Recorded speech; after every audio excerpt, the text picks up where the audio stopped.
Hi guys, I'm your dentist from Dentist to Be. I'm back with a new video which is a part 2 of demonstration of carving of permanent maxillary left central incisor.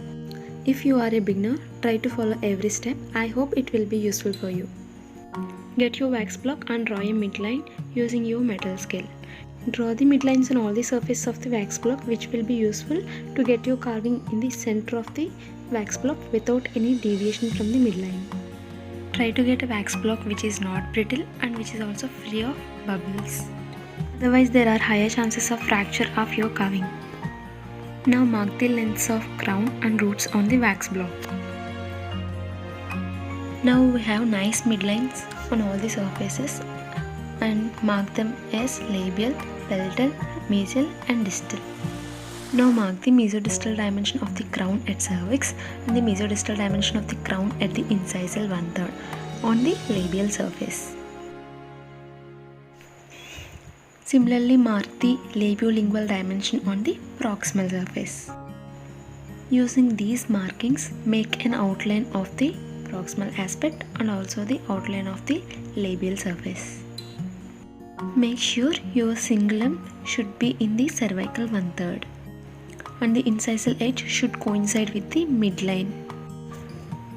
Now start removing the excess wax outside the outline you have already marked. Try to remove the wax in very small pieces, otherwise you may distort the shape you have actually drawn on the surface. While carving, you should be careful that you are not extending the length of the crown.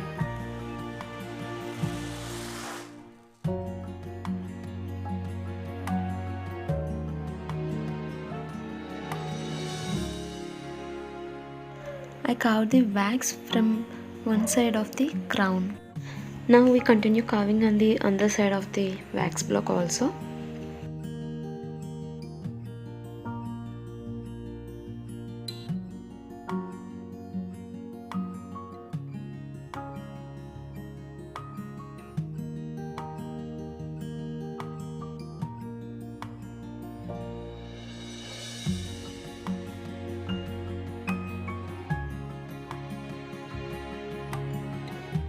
This is the outline of the labial surface.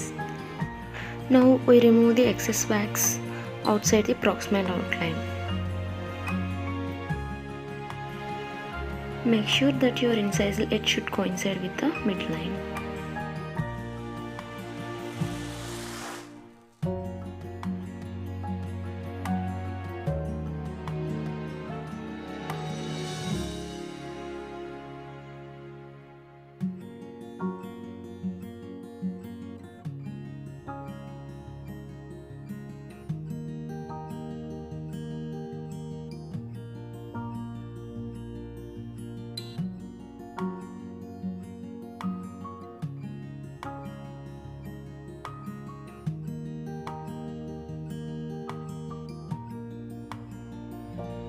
We did remove the wax on one side of the proximal outline.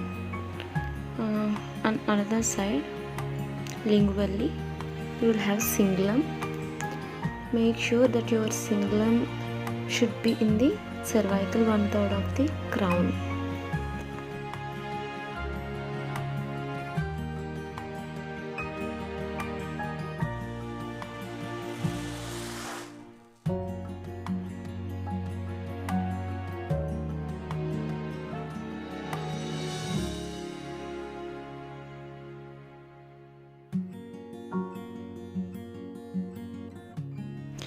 Remove the wax until you get the shape that is similar to your outline.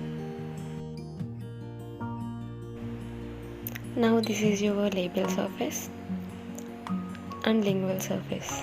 We have much more prominent cingulum, so I am reducing at the cervical 1/3 on the lingual surface. When we see the crown from the labial surface, the cingulum should not be visible.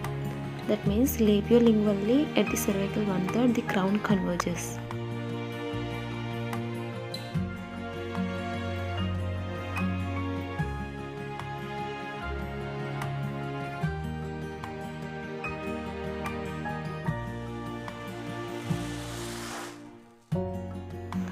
all the line angles should be rounded except meso-incisal line angle.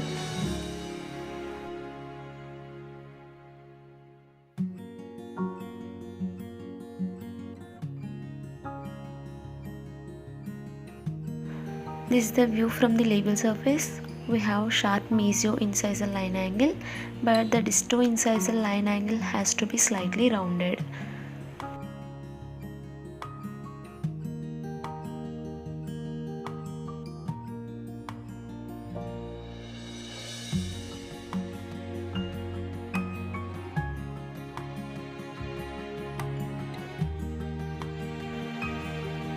Deepen the lingual fossa. Once you get an outline, try to check the measurements on all the surfaces. If you find any excess wax, try to remove the wax using your carver slowly and carefully. When you are carving on the label surface, not only label, any other surfaces, try to support the crown on the opposite side with your finger. Thereby you can reduce the chances of fracture of your carving.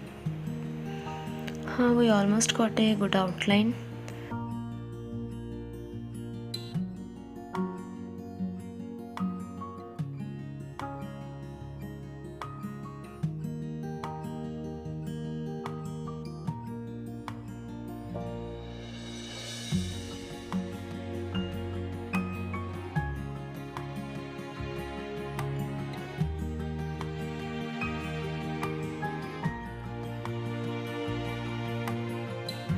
Now deepen your lingual fossa using the other side of your carver, which is a spoon shaped thing. This is our distal surface, rounded disto-incisal line angle and the label surface. And this is the mesial surface of the tooth. Finally, this is the lingual surface with the lingual fossa. Now we start with the carving of our root. We know already that the root of the maxillary central incisor is conical. So try to remove the wax outside our conical root structure.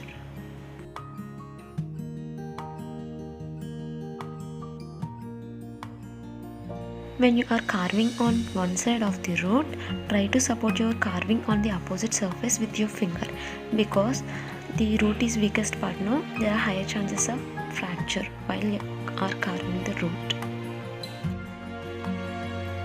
This is our conical outline. The outline of the root should be inside the outline of the crown. That means the root is narrower than the crown.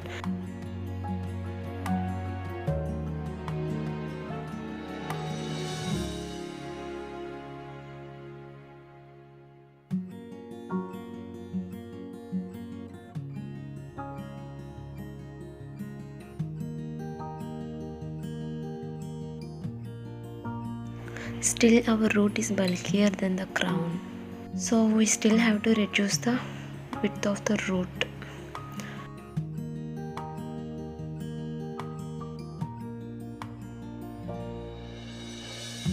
From the cervical region of the root to the apex, the root tapers.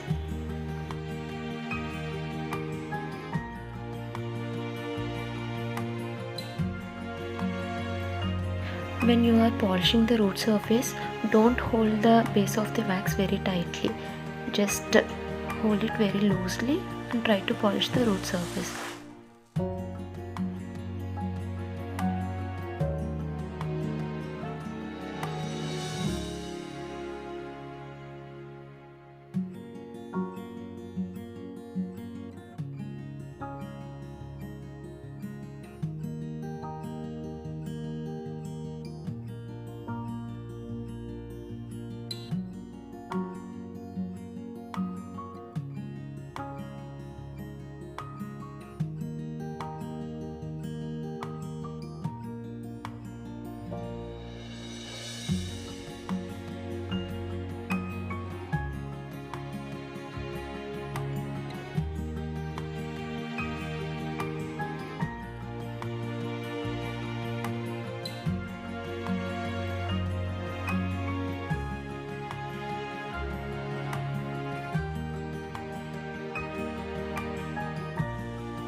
Now we have to draw the cervical lines.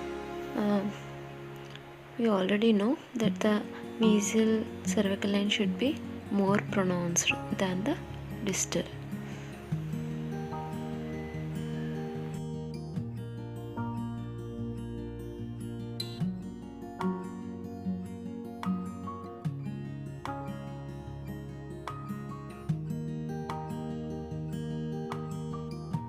This is the result after final finishing and polishing. You can see all the surfaces here: labial, palatal, mesial, distal and incisal. Thanks for watching, guys. If you find this video helpful, don't forget to like and share. And don't forget to subscribe to Dentist to Be. If you want demonstration on any other lab work, let me know in the comment section. Have a nice day, guys. See you in the next video.